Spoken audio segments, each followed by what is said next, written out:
They mocked the bus driver's dreams until he bought their whole company. His true identity shocked them all. The polished mahogany table gleamed under the opulent chandeliers of the Metrolink Transit boardroom, a silent witness to the nervous energy that hummed through the air. Alden, a man whose presence usually commanded immediate, unquestioning attention, sat quietly at the far end, clad in a simple, well-worn suit that seemed almost out of place amidst the tailored expensive fabrics surrounding him. He observed the proceedings with an almost serene detachment, a stillness that belied the sharp intellect and profound purpose that churned beneath the calm exterior. His gaze, however, held a glint of something sharper, something anticipatory, an almost predatory patience that none of the assembled executives seemed to notice. At the head of the table, Chadwick Thorne, CEO of Metrolink Transit, puffed out his chest, his bespoke suit straining slightly over his expanding girth, a testament to years of unchecked indulgence. His florid face, usually a mask of boisterous self-assurance, was currently etched with a faint smugness, a triumph barely concealed. Beside him, Veronica Croft, the company's chief operations officer, sat with an almost unnerving stillness. Her perfectly coiffed blonde hair, meticulously sculpted and seemingly impervious to gravity, framed a face whose sharp, predatory eyes betrayed a perpetual air of disdain, a quiet contempt for everyone and everything not serving her immediate interests. They had just concluded what they confidently believed was a routine, albeit slightly tense, board meeting, discussing the latest financial reports they had artfully manipulated, carefully crafted to obscure their own gross mismanagement, the blatant siphoning of funds, and a string of questionable, borderline illegal, business practices that had become their modus operandi. "Well, gentlemen, Miss Croft," Chadwick boomed, his voice resonating with a practiced authority that had intimidated countless subordinates over the years, "I believe we've covered everything. The acquisition talks, while ongoing, are progressing favorably. We've managed to fend off that pesky, anonymous bidder who seemed to pop up out of nowhere. A true phantom, I tell you." He punctuated his statement with a hearty, self-congratulatory chuckle, and Veronica joined in, a thin, humorless sound that was more a sneer than genuine amusement. They exchanged a conspiratorial glance, their eyes meeting in a shared moment of perceived victory, secure in their belief that they had outmaneuvered every competitor, maintaining their iron grip on Metrolink Transit. The other board members, mostly silent, their faces a mixture of apathy and deference, nodded robotically, accustomed to the duo's unyielding dominance and unwilling to challenge their authority. A palpable air of relief, almost a palpable exhaling of held breath, began to settle over the room as the meeting appeared to draw to a close. It was then that Alden, who had remained a quiet, almost invisible observer throughout the entire charade, cleared his throat. It was a soft, almost imperceptible sound, barely more than a whisper, yet it somehow cut through the self-congratulatory atmosphere like a razor. Chadwick and Veronica, their smug satisfaction abruptly shattered, turned towards him, their faces shifting from mild surprise to a flicker of annoyance. They saw him simply as the latest, rather eccentric, investor representative, invited to observe the final stages of the company's sale. They had dismissed him, mentally, as a mere formality, a rubber stamp on a done deal, a superfluous appendage to their grand scheme. "Mr. Alden, isn't it?" Veronica began, her tone laced with a patronizing politeness that barely concealed her impatience. A faint tapping of her perfectly manicured nails against the table underscored her desire to be elsewhere. "Do you have something to add? We are just about to adjourn." Her eyes, sharp and dismissive, swept over his unassuming attire, registering only a vague sense of inadequacy. Alden offered a small, knowing smile, a smile that didn't quite reach his eyes, which remained cold and unwavering, fixed on the duo. It was a smile that held the weight of untold secrets, a silent promise of disruption. "Indeed, Ms. Croft." He did. In fact, he believed the meeting was far from over. Quite the contrary, it had just begun. His voice was calm, yet it carried an undeniable weight, a resonance that seemed to fill the room, silencing the last lingering murmurs and causing a few of the more sensitive board members to subtly shift in their seats. Chadwick scoffed, a dismissive wave of his hand accompanying the sound. A vein throbbed faintly in his temple, a sign of his growing irritation. With all due respect, Mr. Alden, we've been through the financials, the projections, there's nothing left to discuss. He gestured impatiently towards the grand oak doors, clearly eager to conclude the charade, to escape the confines of the boardroom and celebrate his latest triumph.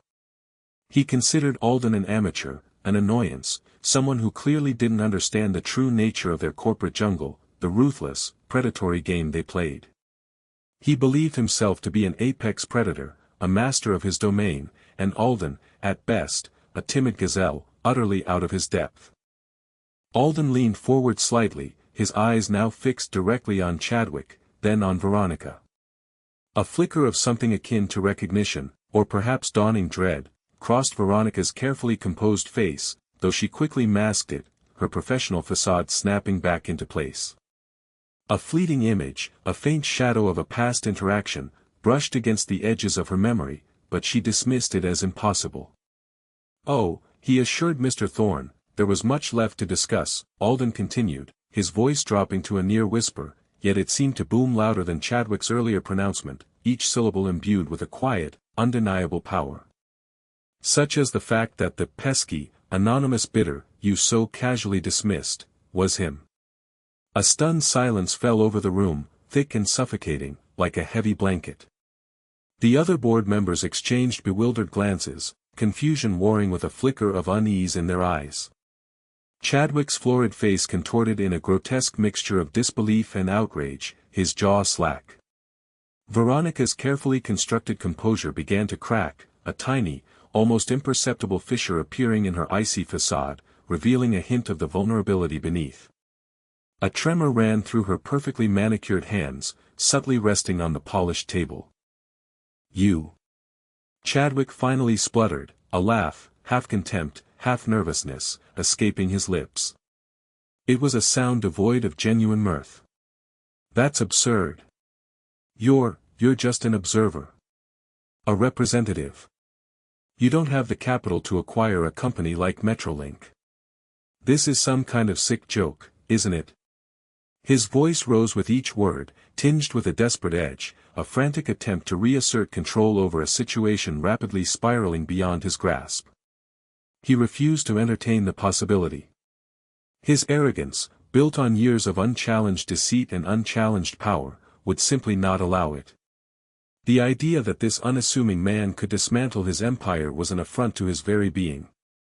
Alden's smile widened, a touch of genuine irony now playing on his lips, a silent acknowledgement of the delicious absurdity of the moment.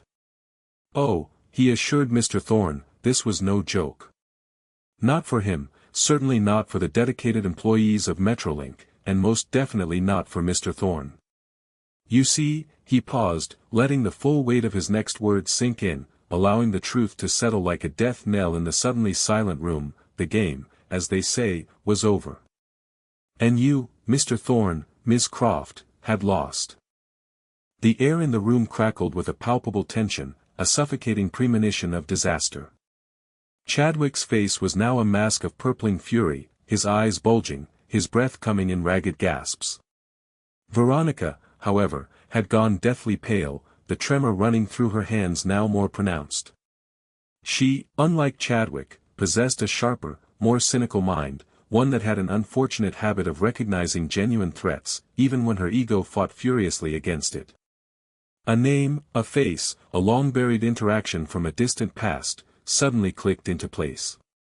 She remembered something, a feeling, a fleeting glance from a place she should never have connected to this man. A ghost from her past. But how could it be? The sheer audacity of it, the impossibility. Yet, the certainty in Alden's eyes was undeniable. The hook was set. The grand reveal was just moments away, and with it, the collapse of their meticulously constructed world. To understand the meticulous, almost theatrical, nature of Alden's takeover, one must first delve into the labyrinthine corridors of his past, a past steeped in privilege, but also in a profound disillusionment with human nature.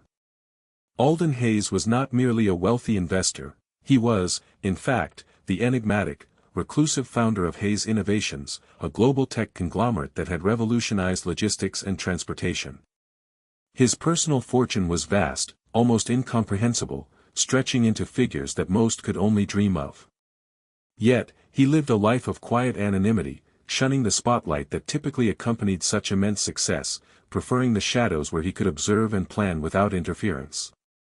This reclusion was not born of shyness, but of a deeply ingrained cynicism, forged in the crucible of betrayal and corporate malfeasance. It was a shield he had built around himself, protecting a vulnerability he had once naively exposed. Years ago, in the nascent stages of his career, Alden had been an idealist, brimming with an unshakable faith in the inherent goodness of people and the transformative power of innovation. He believed in merit, in fair play, in the principle that business could truly serve the greater good.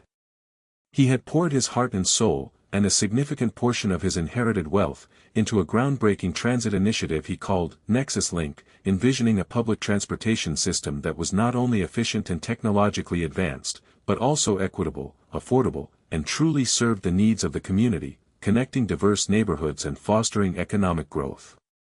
He envisioned a system that was a lifeline, not just a service. He had surrounded himself with what he believed were like-minded individuals, partners who shared his vision and passion for ethical enterprise. Among them were two rising stars, Chadwick Thorne, then a young, ambitious finance manager with a smooth, deceptive charm, and Veronica Croft, a cunning operations specialist with an uncanny ability to dissect systems and exploit weaknesses. Alden had mentored them, trusted them implicitly, sharing his most vulnerable dreams, his most innovative ideas, believing them to be kindred spirits. He saw their ambition as a positive force, a drive to improve, unaware it was a hunger that would devour everything in its path. However, the world, as Alden soon discovered with a brutal, gut-wrenching clarity, was not a place for naive idealists, especially not in the cutthroat realm of corporate finance. Chadwick and Veronica, driven by an insatiable greed and a ruthless ambition that knew no bounds, had systematically sabotaged his initial venture, meticulously dismantling Nexus Link from within. They siphoned funds through shell companies, stole intellectual property, and diverted lucrative client contracts for their own illicit gains, all while maintaining a facade of loyalty. They had twisted his ideas, corrupted his vision, and ultimately, engineered a hostile takeover that stripped him of his own company, leaving him financially devastated, his reputation in tatters, and emotionally scarred to his core. The betrayal had not just been financial, it had been a profound personal violation. They had laughed at his grand pronouncements of ethical business, openly mocking his naivety and his fervent belief in community service. They had seen his idealism as a weakness, a vulnerability to be exploited, a sign of his unfitness for the brutal realities of power. The betrayal had been a brutal awakening, stripping away his youthful optimism layer by painful layer. Alden had witnessed firsthand how easily power corrupted, how quickly loyalty could be bought and sold for a price, and how readily people would abandon their principles for personal gain. He had seen the chilling indifference of those who thrived on the suffering of others, the callous disregard for the struggles of the working class, whom Chadwick and Veronica openly derided as mere cogs in their profit-making machine, disposable resources to be leveraged for maximum profit. They had spoken of employees as expendable assets and customers as revenue streams, dehumanizing everyone in their path, reducing human lives to mere numbers on a balance sheet. This profound disillusionment had led him to retreat, to rebuild his empire in secret, away from the public eye, carefully observing the machinations of the corporate world from a distance, like a detached scientist studying a toxic ecosystem. Hayes Innovations became his sanctuary, a private domain where he could control every variable and never again be blindsided. As Hayes Innovations grew into a technological and logistical behemoth, Alden's wealth compounded exponentially, reaching levels that bordered on the absurd. Yet, the bitterness of that early betrayal never truly faded, it lingered like a phantom limb, a constant reminder of the lessons learned. He had observed Chadwick and Veronica's subsequent careers, watching with a detached fascination as they clawed their way to the top of Metrolink Transit, a company Alden had always admired for its potential, its vital role in the city's fabric, but which they were systematically stripping bare, enriching themselves at its expense. He saw their old patterns repeating, the same cutthroat tactics, the same dismissive attitude towards employees, the same blatant disregard for ethical conduct, the same cold calculus of profit over people. They were parasites, draining the lifeblood out of a vital public service, enriching themselves at the expense of everyone else, perpetuating the very cycle of corruption he had vowed to fight. The idea for the elaborate deception had germinated slowly, a seed of poetic justice taking root in his mind, watered by years of quiet observation and festering resentment. He didn't just want to acquire Metrolink, he wanted to expose them, to unmask their true nature, not just to the board and the public, but to themselves. He wanted them to face the man they had once scorned, not as the powerful, untouchable CEO, but as the very embodiment of the working class they so casually disdained. It was a test, a meticulous social experiment, a grand theatrical play with their downfall as the climactic act. Could genuine human kindness still exist amidst such pervasive cynicism? Could true character shine through the grime and toil of everyday life, untainted by the pursuit of power or wealth? He sought proof, a reaffirmation of the human spirit that his past had almost extinguished. The plan was meticulously crafted, every detail considered and rehearsed. Alden, a master of disguise and a connoisseur of human psychology, spent months preparing. He adopted the persona of Arthur Finch, a middle-aged bus driver, a man of humble origins, with simple dreams and an earnest desire to improve things around him. He studied the Metrolink bus routes until he could navigate them blindfolded, memorized the daily routines of drivers, mechanics, and janitors, even adopted a slight, unassuming gait and a quieter, more deferential tone of voice to fit the role. His team created a flawless, albeit modest, backstory for Arthur Finch, complete with a rented apartment in a working-class neighborhood on the city's outskirts, a modest bank account reflecting a lifetime of honest labor, and a convincing employment history that placed him squarely within the blue-collar demographic. He immersed himself in the role with a dedication that bordered on method acting, driving actual bus routes during off-peak hours, experiencing firsthand the challenges faced by Metrolink employees and its passengers. He wore the coarse uniform, felt the pervasive weariness in his bones after a long shift, endured the mundane realities of a life he had never truly known. He wanted to understand, to truly feel the impact of Thorne and Croft's mismanagement on the very people they exploited, to see the rot not just on paper, but in the grime under his fingernails and the ache in his back. This was not just about revenge, it was about reaffirming his belief in a fundamental human decency that he feared had been extinguished by his past experiences. He wanted to find proof that goodness still existed, even in the darkest corners of the corporate world. The transformation was complete. Alden, the corporate titan, the reclusive visionary, had vanished, replaced by Arthur Finch, Metrolink bus driver, ID number 473. He started his shifts early, often before dawn, navigating the sprawling city, his hands on the worn steering wheel, his mind meticulously observing every detail, every nuance of the system he was about to dismantle and rebuild. The daily grind was an eye-opening, almost visceral experience. The buses were often poorly maintained, rattling and groaning with every turn, prone to sudden breakdowns that stranded passengers and frustrated drivers. The routes were inefficiently planned, creating frustrating delays and unnecessary detours. The schedules were impossibly tight, forcing drivers to speed or skip breaks, leading to fatigue and increased stress. Drivers were overworked, underpaid, constantly subjected to the arbitrary whims of a management that clearly viewed them as expendable cogs, easily replaced. He saw the genuine anxiety in their eyes, the quiet desperation as they struggled to make ends meet. His interactions with Chadwick Thorne and Veronica Croft, now his supposed superiors, were precisely as he had predicted, and even more infuriating than he had anticipated. They rarely set foot in the depots, preferring the sterile comfort and panoramic views of their executive offices high above the city, insulated from the grime and the human cost of their decisions. But when they did make a rare appearance, their presence was a chilling demonstration of their contempt, their detached disdain for the very people whose labor generated their wealth. One crisp Monday morning, Arthur, having just finished his route, his uniform slightly rumpled, approached Chadwick in the depot's break room. The CEO was making a rare appearance, ostensibly for a morale boost meeting, though his facial expression suggested profound discomfort with his surroundings, as if the very air was beneath him.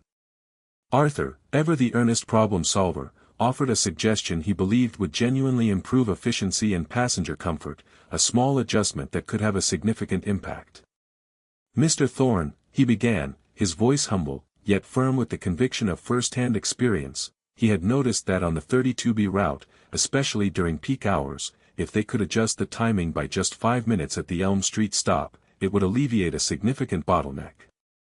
Passengers were often late for work, and it added to the stress for drivers as well. He spoke with the quiet authority of someone who lived the problem daily. Chadwick, who had been engrossed in his phone, scrolling through what appeared to be stock market updates, barely looked up.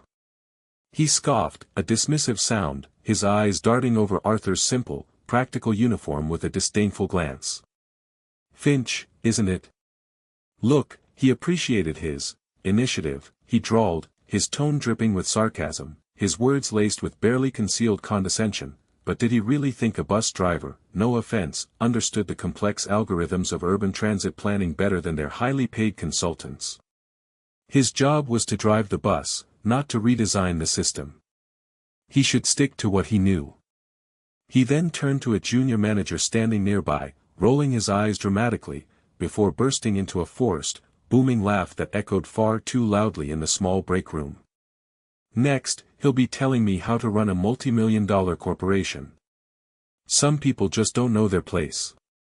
The manager nervously chuckled along, avoiding Arthur's gaze, clearly uncomfortable but unwilling to defy the CEO.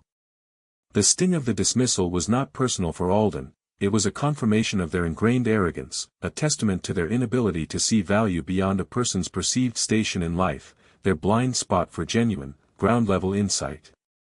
It was exactly what he expected, and precisely what he needed to observe to solidify his conviction. Veronica Croft was equally, if not more, cutting in her dismissals. During a quarterly, employee feedback session, a performative exercise designed to give the illusion of engagement while stifling any genuine dissent, Arthur presented a detailed analysis of the rising maintenance costs for the aging fleet. He had painstakingly documented recurring mechanical failures, providing specific dates and repair costs, suggesting a proactive replacement strategy rather than reactive, expensive repairs that simply patched over deeper issues. He even had a spreadsheet, compiled meticulously during his spare hours, showing projected savings that would benefit the company immensely in the long run. Veronica listened, her face a mask of polite indifference, occasionally tapping a perfectly manicured nail on the table, the rhythmic sound a subtle distraction. Her gaze was distant, as if her mind were far away, occupied with matters of far greater importance. When he finished, she leaned back, a faint, condescending smile playing on her lips. "Mr. Finch," she purred, her voice deceptively soft, yet laced with an icy edge, "it's truly commendable that he took the time to compile this data. However, our financial models, which were crafted by experts with degrees from prestigious institutions, indicated that current spending was optimal. Perhaps his calculations lacked a certain breadth of understanding. Let's leave the strategic decisions to those with the appropriate qualifications, shall we?" Her gaze swept over the room, daring any other employee to voice a similar outlandish idea, to challenge the established order. A few drivers, who had been nodding along with Arthur's points, quickly averted their eyes, intimidated into silence, their faces reflecting a mixture of resignation and quiet fury. She had delivered a subtle but potent public humiliation, designed to put him, and anyone like him, firmly back in their place, to ensure they understood the futility of their efforts. Arthur also observed their unethical practices firsthand, seeing the corrosion of their leadership not just in dismissive words but in tangible, destructive actions. He saw them divert substantial funds meant for essential bus maintenance and safety upgrades into inflated executive bonuses, leading directly to more frequent breakdowns, dangerous operating conditions for both passengers and drivers, and mounting public dissatisfaction. He witnessed them cutting corners on vital safety inspections, pressuring mechanics to sign off on faulty vehicles, silencing employees who bravely raised concerns, often with threats of termination or reduced hours. He even overheard them openly discussing how to massage financial reports to appease investors while simultaneously denying hazard pay to drivers during inclement weather, citing budgetary constraints that clearly did not apply to their own extravagant lifestyles.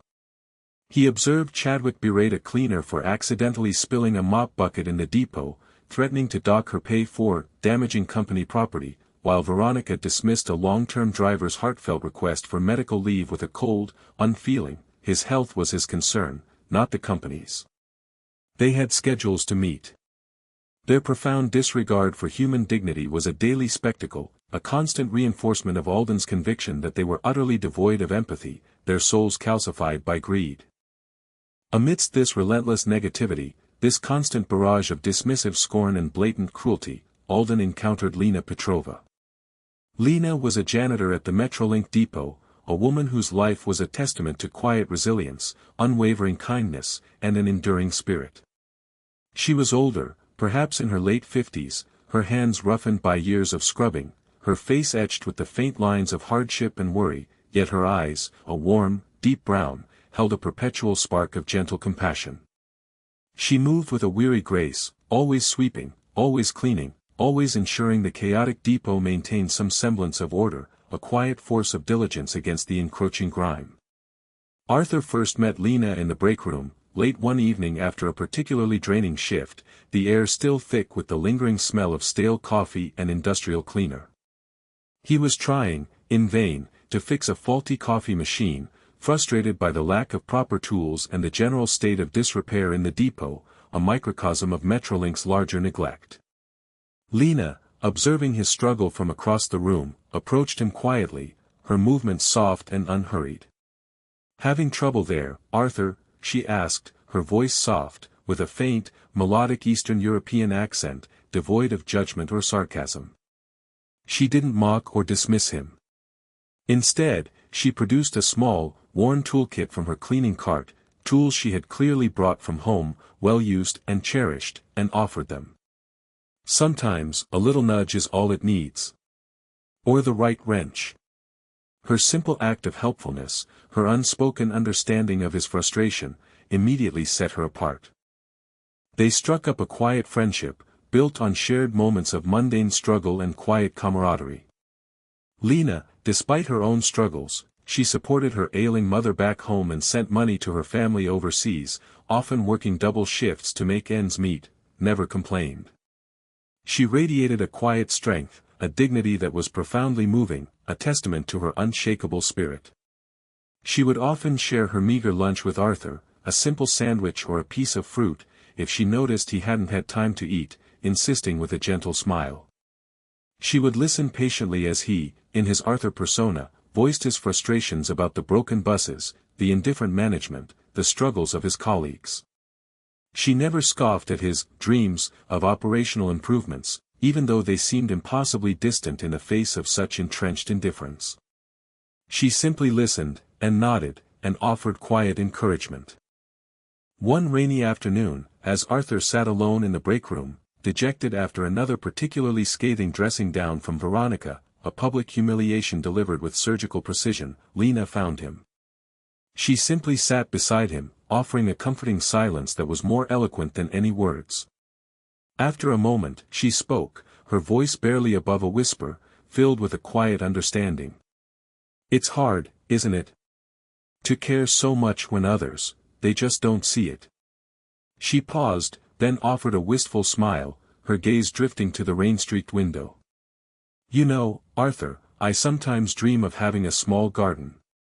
Just a small patch of land, where I could grow my own vegetables, maybe a few flowers. Nothing grand, just something of my own, something I can nurture, something beautiful to look at every day."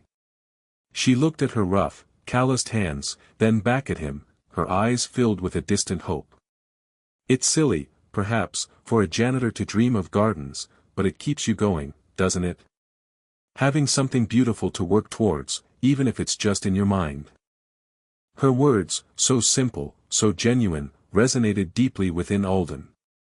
She was struggling, facing far greater hardships and indignities than he had ever known in his true life, yet she clung to hope, to beauty, to simple, honest aspirations that transcended her difficult reality. She treated him, the supposed bus driver, with an unwavering respect and dignity, listening to his ideas, offering genuine encouragement, completely unaware of his true identity or the vast chasm between their real stations in life. She saw Arthur for who he was, a kind, earnest man with a good heart and valuable insights, a man worthy of respect regardless of his uniform.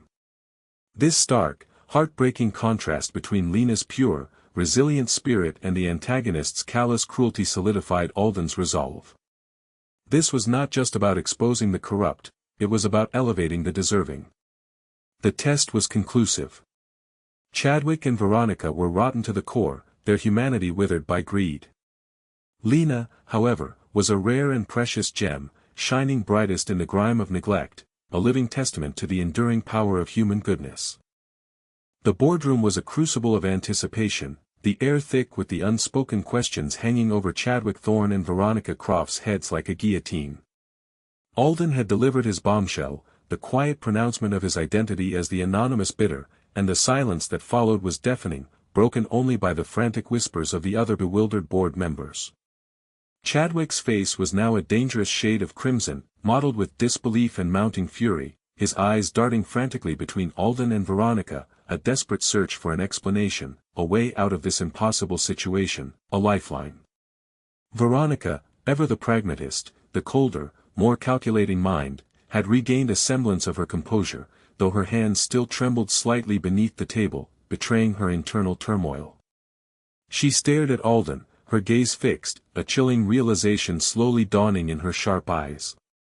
It was impossible, yet, the coldness of his gaze, the quiet power emanating from him, resonated with a memory she had long suppressed, a past she thought buried. The ghost was real. "This is a ridiculous fabrication," Chadwick finally bellowed, his voice cracking with a mixture of rage and raw fear, a desperate, animalistic sound. "You, a representative, acquiring Metrolink? You expect us to believe that? We've been negotiating with a consortium, a group of powerful, anonymous investors. Not some, nobody." He slammed his fist on the table, rattling the crystal water glasses and causing a few of the board members to flinch. His arrogance was battling desperately with the encroaching terror, his pride wrestling with the dawning horror of his own undoing. Alden leaned back in his chair, a faint, almost imperceptible smile playing on his lips, a silent acknowledgement of the storm he had unleashed. He allowed a moment for Chadwick's bluster to dissipate into the charged silence, letting the man's desperate words hang in the air, hollow and pathetic. Indeed, Mr. Thorne. He had been negotiating with a consortium. His consortium. And he assured them, they were far from nobody. In fact, they were the majority shareholder in the shell company that had just completed the acquisition of Metrolink Transit. As of that morning, the paperwork had been filed, the funds transferred, the deal irrevocably sealed. Metrolink was now officially part of Hayes Innovations. The mention of Hayes Innovations sent a shockwave through the room. A few of the older board members gasped, their eyes widening in recognition, a dawning comprehension of the true scale of the man before them. Hayes Innovations was a name synonymous with global innovation, with cutting-edge technology, and with a founder who was notoriously reclusive, almost mythical, a phantom figure of immense power. The sheer scale and reputation of such a company made Alden's claim undeniable, irrefutable. Chadwick, however, remained trapped in a state of desperate denial, his mind refusing to connect the dots, to accept the unthinkable. Hayes Innovations? That's impossible. Hayes Innovations is run by a phantom. No one has ever seen him, he stammered, his voice laced with a frantic desperation. "Oh, but they have, Mr. Thorne," Alden replied, his voice calm, yet resonating with an unyielding finality that brooked no argument. Perhaps not in the way Mr. Thorne might expect. He had a fondness for seeing things from all angles, for truly understanding the operational realities of a company, not just the sanitized reports that graced his desk. And to do that, one must sometimes step outside the gilded cage of the executive suite, shed the trappings of power, and immerse oneself in the very heart of the operation. He paused, letting his gaze sweep over Chadwick and Veronica, their faces now a ghastly shade of white, drained of all color, their eyes wide with a horrifying realization. They were so preoccupied with their own self-importance, their own petty cruelties and their short-sighted greed, that they failed to recognize the wolf in sheep's clothing, didn't they? His voice was no longer calm, it was imbued with a chilling mockery, an icy retribution that cut deeper than any shout. They laughed at Arthur Finch's humble suggestions for operational improvements. They dismissed his concerns about employee welfare and fleet maintenance. They mocked his dreams of a better system, reminding him of his place, of his perceived insignificance. They even threatened to dock the pay of a diligent janitor for a minor, easily forgiven incident, while they siphoned millions into their own pockets, bleeding the company dry. Veronica's eyes suddenly widened in horror, a profound, sickening understanding dawning within her. The memory of the bus driver, the quiet man with the earnest suggestions, the very man she had publicly humiliated with her condescending words, snapped into agonizing focus. It couldn't be. The shabby uniform, the humble demeanor, the quiet desperation, it was all an act. The pieces of the terrifying puzzle clicked into place, revealing a meticulously crafted deception, a trap they had walked into willingly, blindly. Her carefully constructed world, built on lies and manipulation, began to crumble around her, leaving her exposed and vulnerable. You were Arthur Finch," she whispered, the words barely audible, laced with a dawning terror that stripped her voice of its usual venom. Her face was a mask of utter defeat. Alden's smile was now full, a triumph mixed with a profound sense of ironic justice. "Indeed, Ms. Croft. For the past 6 months, he had had the distinct pleasure of serving as Metrolink bus driver, ID number 473. He had driven the routes, endured the broken-down buses, and witnessed firsthand their exceptional leadership.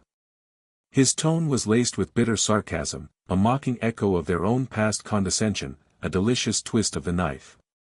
He saw how they treated their employees, how they disregarded safety, how they bled this company dry for their personal gain.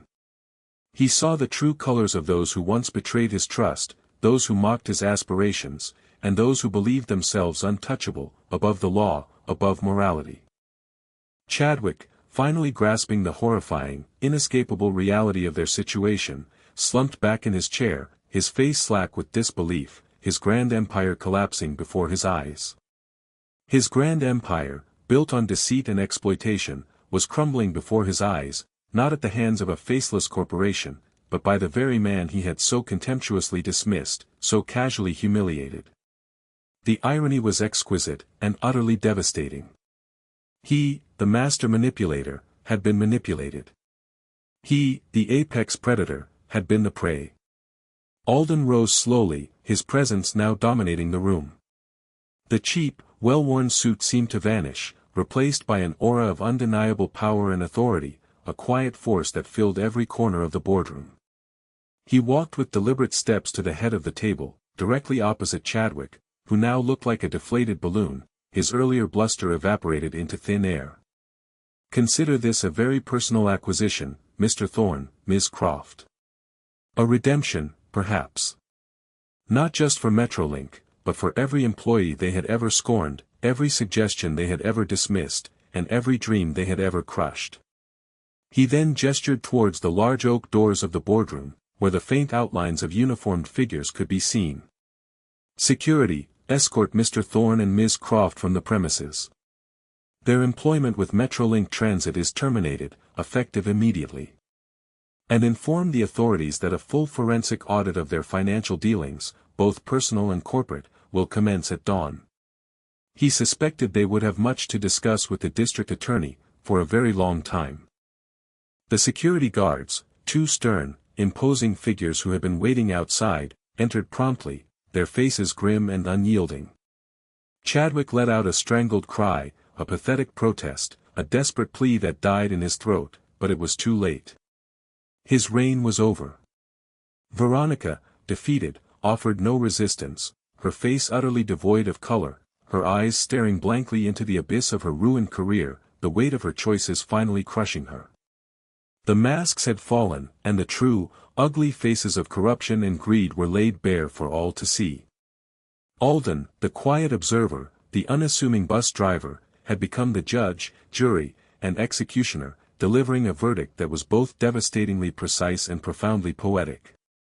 The fallout was swift and brutal, a corporate earthquake that sent shockwaves throughout the city and beyond. Chadwick Thorne and Veronica Croft, once seemingly impregnable titans of industry, their names synonymous with power and influence, found their meticulously constructed lives unraveling with terrifying speed. The full forensic audit initiated by Alden and his team from Hayes Innovations uncovered a labyrinthine web of embezzlement, fraudulent contracts, kickbacks, and egregious violations of labor laws.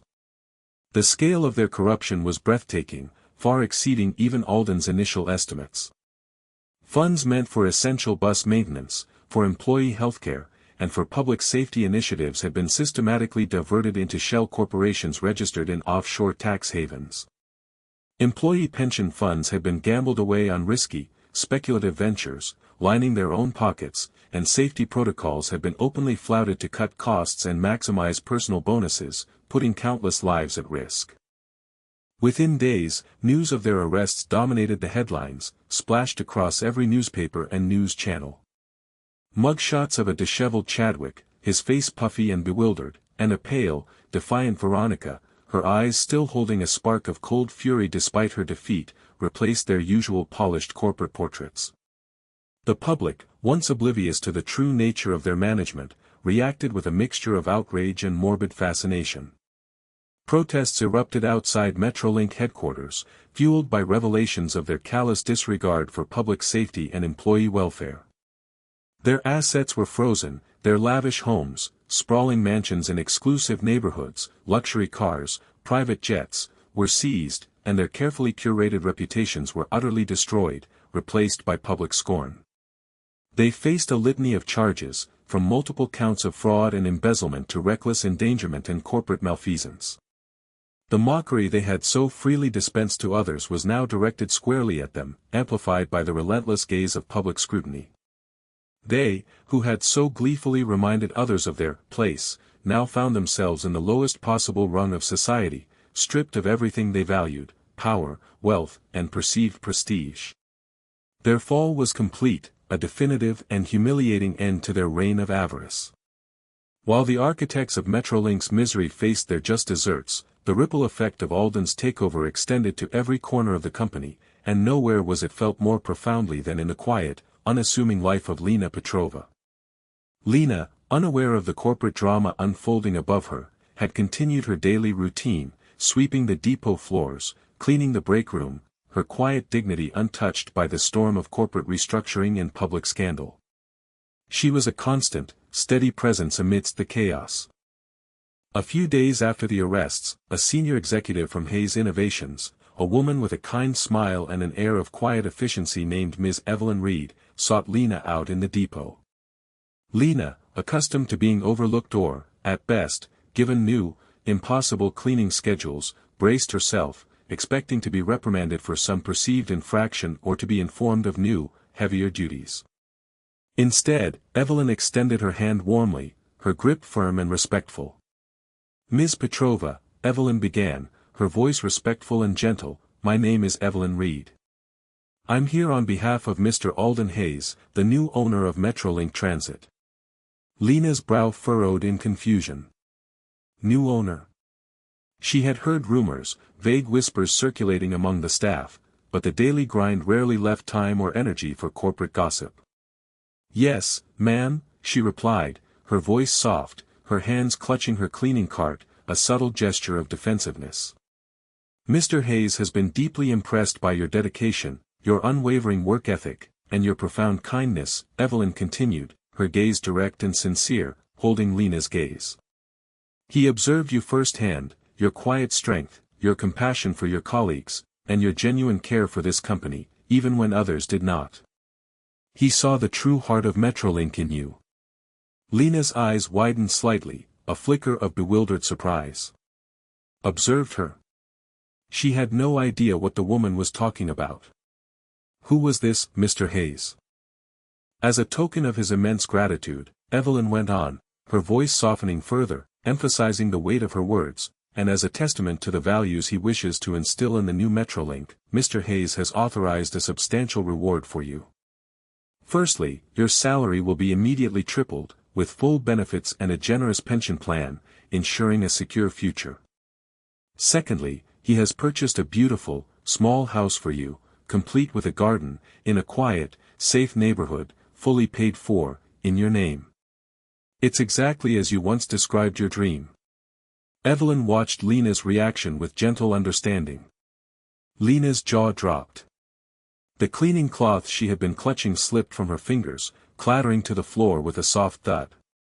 Her eyes, usually so full of gentle resignation and quiet endurance, now brimmed with unshed tears of disbelief, her vision blurring. A garden. Her own house. It was an impossible dream, a whisper she had only dared to voice to Arthur, the kind bus driver she had shared her meager lunch with, the man who had simply listened. How could this woman know? How could anyone know of such a private, cherished hope? And finally, Evelyn added gently, seeing the profound shock on Lena's face, a silent tear tracing a path down her weathered cheek, Mr. Hayes would like to offer you a new position, if you would accept it. He believes your empathy, your deep understanding of the challenges faced by frontline staff, and your exceptional organizational skills would be invaluable in our new employee welfare division. It would involve ensuring that all Metrolink employees are treated with the dignity and respect they deserve, that their concerns are heard, and that their working conditions are optimal. It's a leadership role, Ms. Petrova, one that you are uniquely qualified for. You will be helping to build a better future for everyone here. Lena, overwhelmed by the sheer, unexpected generosity, could only shake her head, tears streaming freely down her weathered cheeks, her throat tight with emotion. I don't understand, she whispered, her voice choked with emotion, raw and vulnerable. Why me? I'm just a janitor. Her ingrained humility, her lifetime of being invisible, struggled to reconcile with this sudden, astonishing validation. Evelyn smiled warmly, her eyes filled with genuine admiration. Because, Miss Petrova, Mr. Hayes believes that true character is revealed not by the uniform one wears, nor by the title one holds, but by the kindness one shows, by the inherent goodness of their spirit. He saw your pure spirit, your unwavering goodness, your quiet strength, even when you had every reason to be bitter, to complain. You, more than anyone, embody the values he wishes to see in this company, the heart it truly needs.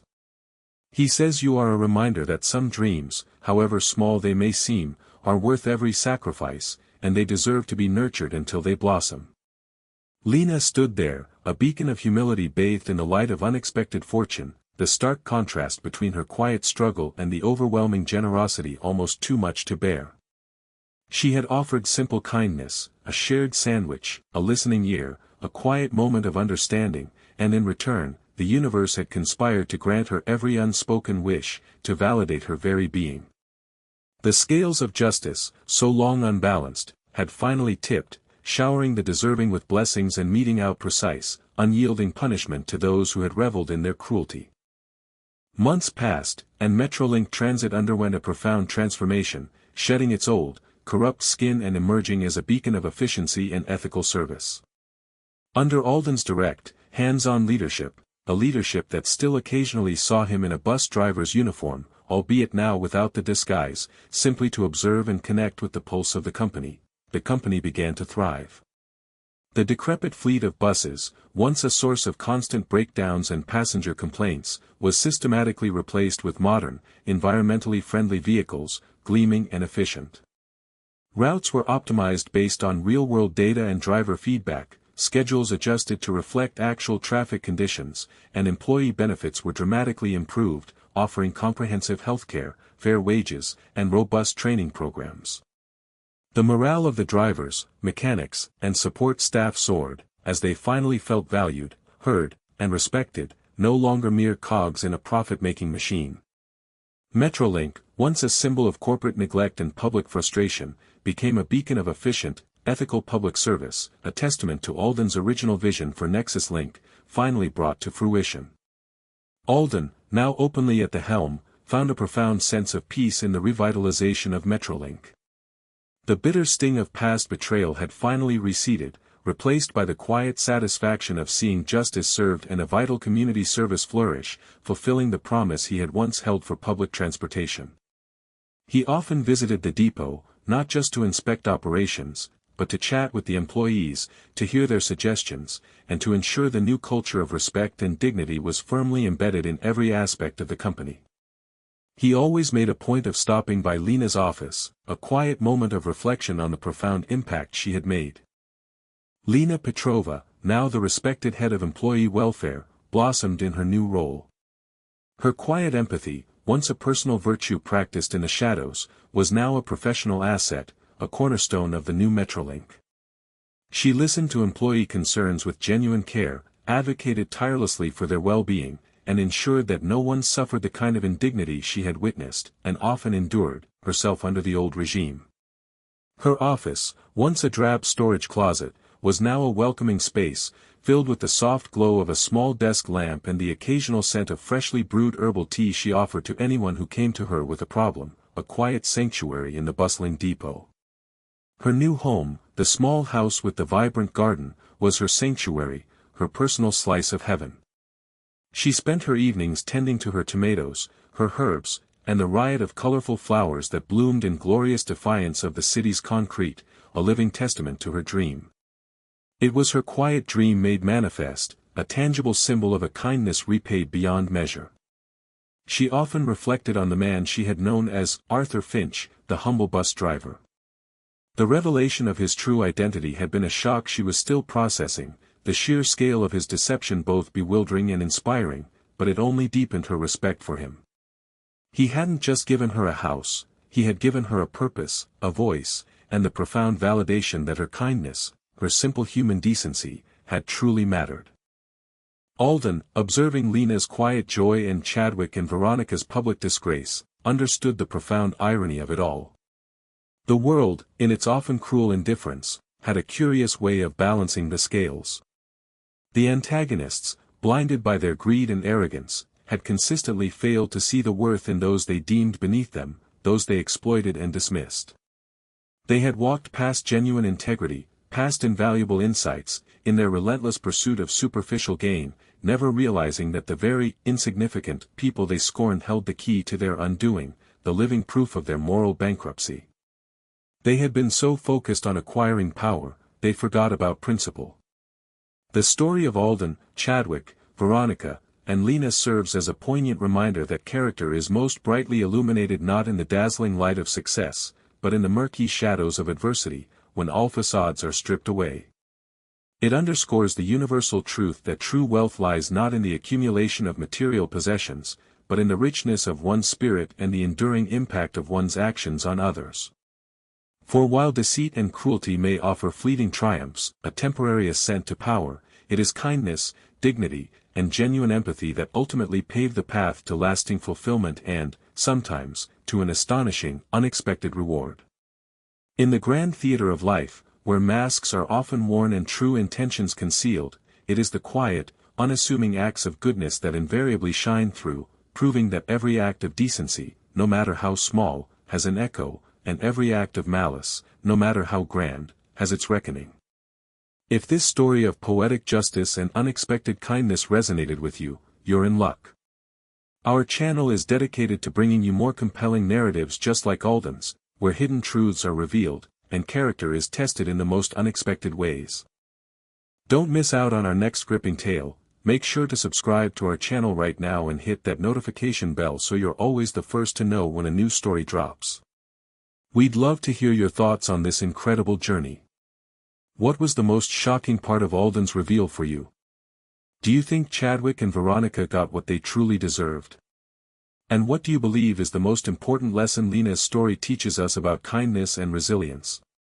Share your insights and comments below, we read every single one.